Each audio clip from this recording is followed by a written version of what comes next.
Honestly मैं बहुत ऐसे नहीं मैं कोई अंदर दुखी थी, ना मैं अंदर दुखी थी, ना मुझे बाहर आने का ऐसा ये हो रहा था, but I am happy to come out और अपने बेटे से मिलकर, अपनी मॉम से मिलकर मुझे बहुत खुशी हो रही है, बहुत रिलैक्स्ड हूँ मैं।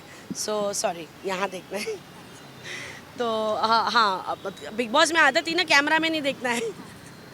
तो एनीवेज हाँ, मैं बहुत खुश हूँ बाहर आके अपने परिवार वालों से मिलकर। मैम, जैसे ही आप बाहर आए घर पे एक बहुत सीरियस इंसिडेंट हुआ है, जैसे अभिषेक, ईशा, समर को लेके जो जिस हिसाब से, और इसमें इम्पोर्टेंट चीज़ ये है कि ईशा उनकी एक्स गर्लफ्रेंड रह चुकी है।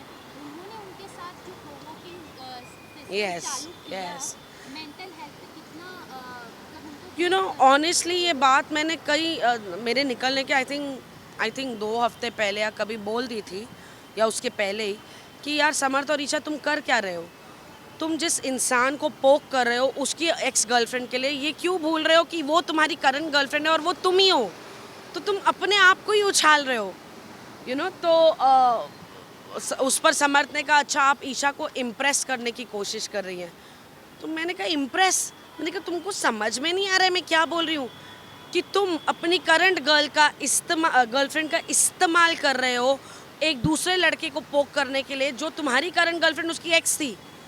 तो you are disrespecting your girlfriend and Isha is allowing that disrespect. आप अभिषेक के सामने उसकी कमर में हाथ डाल रहे हो, उसे यहाँ किस कर रहे हो, एंड देन आप उस लड़के को बोल रहे हो जली ना जली। I mean what are you doing guys? आप किसका तमाशा बना रहे हो, अभिषेक का या खुद का? आप किसको नीचा गिरा रहे हो, अभिषेक को या खुद को? आप किसको डिसरिस्पेक्ट कर रहे हो, अभिषेक को या एक दूसरे को? आप क्या रिस्पेक्ट रख रहे हो अपनी गर्लफ्रेंड की? वो लड़की क्या रिस्पेक्ट रख रही है? और ये बात मैंने एक नहीं कम से कम 2-3 बार बोली, बट आई थिंक गेम में हर हफ्ते रहने का, जीतना तो दूर की बात है, बट हाँ हर हफ्ते आगे बढ़ने के लिए वो जो जुनून है ना, वो पागलपन में बदल गया, क्योंकि ना उन्हें सही समझ में आ रहा है ना उन्हें गलत समझ में आ रहा है। जी मैम, जैसे हम समर का कुछ चीज़ देख रहे थे कि समर एक फनी मोमेंट्स करते थे, वो फनी है वो विलन हो गया। Actually imagine, yes. सबने उनको प्यार किया, सबने उन्हें इतना पसंद किया उनके कॉमिक एलिमेंट में, सबको घर में ऐसे लगता था अरे यार चिंटू है ना, मज़ा आता है, यू नो।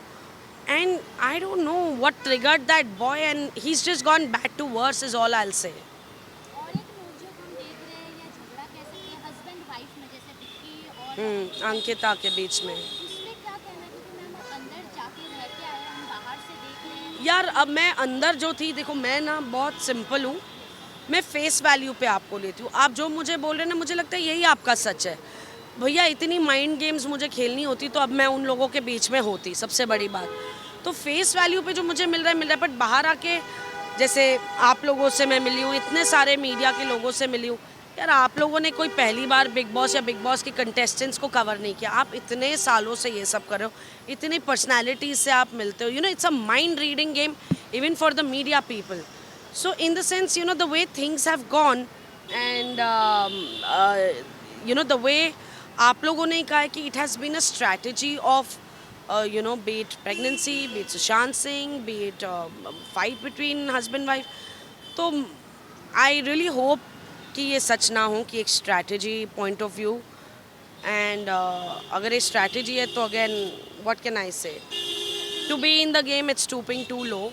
एंड और अगर ये स्ट्रैटेजी नहीं है और ये रियलिटी है कि भाई ऐसा उनके बीच में प्रॉब्लम्स हो रही हैं, so in that sense I don't know, it's too bad. क्योंकि बिग बॉस में एक ही कपल नहीं था, नील और ऐश्वर्या भी थे, एग्जैक्टली क्योंकि वो एग्जैक्टली काफी ऑपोजिट है। इनका एग्जैक्टली बिहेवियर ऐसा लगता है कि एग्जैक्टली गर्लफ्रेंड बॉयफ्रेंड है, और उनका बिहेवियर ऐसा लगता है एक दूसरे को सपोर्ट कर रहे हैं, हर एक चीज में एग्जैक्टली। खड़े हैं। देखिए हस्बैंड वाइफ में क्लैशेस होते हैं, कोई मतलब ओ माय गॉड वाली बात नहीं है, इट्स वेरी नॉर्मल, हर रिश्ते में एक कहीं क्लैश होता है, एक समझ में एक डिसएग्रीमेंट होती है, इट्स प्रीटी नॉर्मल, जो एक्चुअली ऐश्वर्या और नील में हुआ। हाँ ऑफकोर्स पर्सनैलिटी सारी अलग है, ऐश्वर्या का एक रिएक्शन था, बट ऑफकोर्स जैसे ही उसे बोला गया उसने उस चीज़ पर डेफिनेटली कंट्रोल आया, शी रियलाइज कि हाँ यार I am going wrong somewhere, और हम सबको एक एहसास होता है। But somehow Vicky and Ankita, Vicky is a very dominating personality, बहुत ईगोइस्टिक आदमी है, वो खुद इस बात के बारे में मानते हैं और बोलते भी हैं। एंड आई थिंक समवेयर ना उनकी यार मुझे ऑनेस्टली अभी रील और रियल में उन दोनों के बीच में समझ नहीं आ रहा है, you know, to be very honest. क्योंकि अगर बाहर आके by the grace of God आपका रिश्ता बहुत अच्छे से चले, यू नो, बहुत खूबसूरती से चले, तो फिर ये सब करने की ज़रूरत क्या थी, ये सब शब्द बोलने की ज़रूरत क्या थी, यू नो, इतना क्या जाने की ज़रूरत है कि हम फिनाले तक जाएं या जीत जाएं। I mean if these things are going to make you win, I am sorry, I don't think एक ऑडियंस जो आज एक बहुत सेंसिबल ऑडियंस है हमारी, वो ऐसे रिश्ते देखना चाहती है ऑन स्क्रीन। और अगर ये स्ट्रैटेजी है then it's really very low to be in the game. Yes ma'am, क्योंकि हमने देखा है आपका भी किसी से ज़्यादा झगड़ा नहीं हुआ है, आप मैच्योरिटी से अरे मुझसे कोई नहीं झगड़ता था, मैं बोल बोल के थक गई, मुझसे झगड़ो। फिर मैंने बोला भी तुम सबकी स्ट्रैटेजी है मुझे घर से बाहर निकालने की।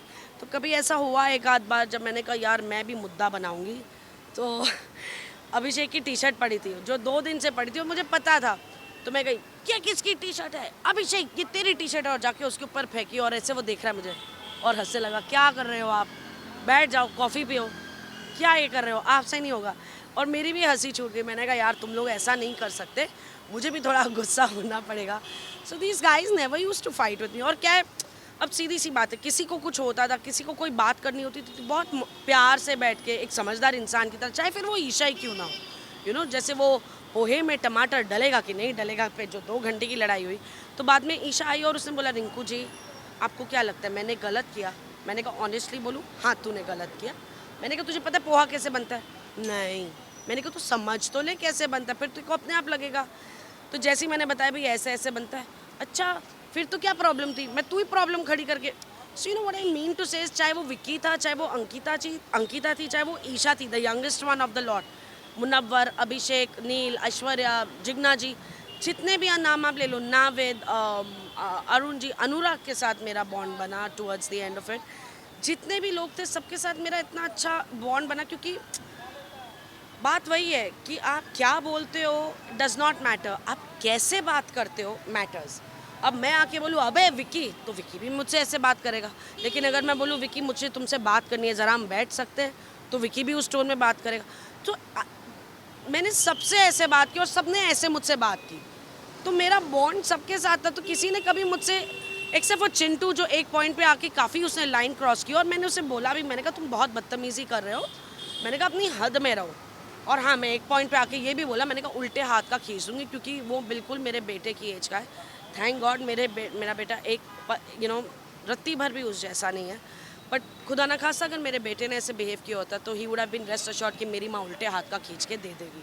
मैम, मुनव्वर के बारे में भी ये सुना गया है कि एक्स गर्लफ्रेंड का कोई जिक्र कर रहे हैं, फिर अभी जो वाइल्ड कार्ड में आयशा आई है उनके बारे में। यार वो कहानी पुरानी हो गई है, आगे बढ़े, एपिसोड्स आगे बढ़ गए हैं, नया वीकेंड का वार निकल चुका है, अभिषेक बन गया। ये बोलो कि अभी अभिषेक और मुनव्वर की लड़ाई हो गई है, you know, and I hope कि इट्स गेम टाइम। 3 हफ्ते रह गए हैं, everybody needs to pull up their socks. Game खेलना ज़रूरी है, रिश्ते हैं और रिश्ते आगे भी रहेंगे। तो आप किसे जीतते हुए देखना चाहते हैं? मैं जीतते हुए देखना चाहती तो मुनव्वर / अभिषेक को हूँ, and that's my answer. Ma'am, घर में एक ड्रामा हो रहा है, अंकित जैन को जलन हो रहा है मुनव्वर से आजकल, क्योंकि उसको कहीं ना कहीं अनसेफ्टी लग रहा है। किसको? अंकिता को अनसेफ लग रहा है? किससे? मुनव्वर से अंकित जैन जो है, क्यों? उसका हाथ पकड़ा है, उसके बाद ज़्यादा सुन के मेरा बात अभिषेक से डर लग रहा है? नहीं, वो डर दूर कर दिया सलमान सर ने। मैम, अब इसके बाद कहाँ आप है आफ्टर बिग बॉस?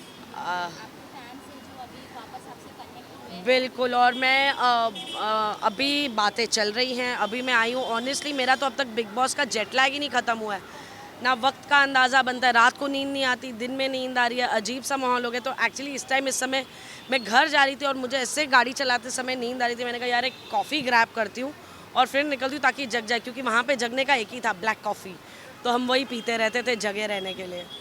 सो बस अपनी ब्लैक कॉफ़ी लेने जा रही थी, एंड बहुत जल्द डेफिनेटली कुछ होगा, मैं आप सबको इन्वाइट करूँगी, क्योंकि आपके ज़रिए मेरी ऑडियंस मुझे ढेर सारा प्यार देगी। So I will need that in the future. Thank you, thank you, thank you, thank you, thank you, thank you, thank you.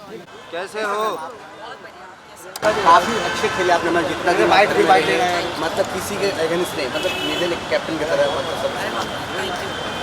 Ma'am right देखिए, अच्छे लग रहे हो। थोड़ा लेट, बहुत ज़्यादा लेट। थोड़ा ले, बहुत ज़्यादा ले। तो फाइनली में तो आप जाओगे, फिनाली में तो जाओगे आप लोग। जी बिल्कुल। You ma'am, thank you. Thank you. Happy new year. Happy New Year to everybody. Thank you so much for all your support and love. Thank you. Thank you so much. Thank you ma'am. धन्यवाद। Back. Look here ma'am एक बार। Bye bye.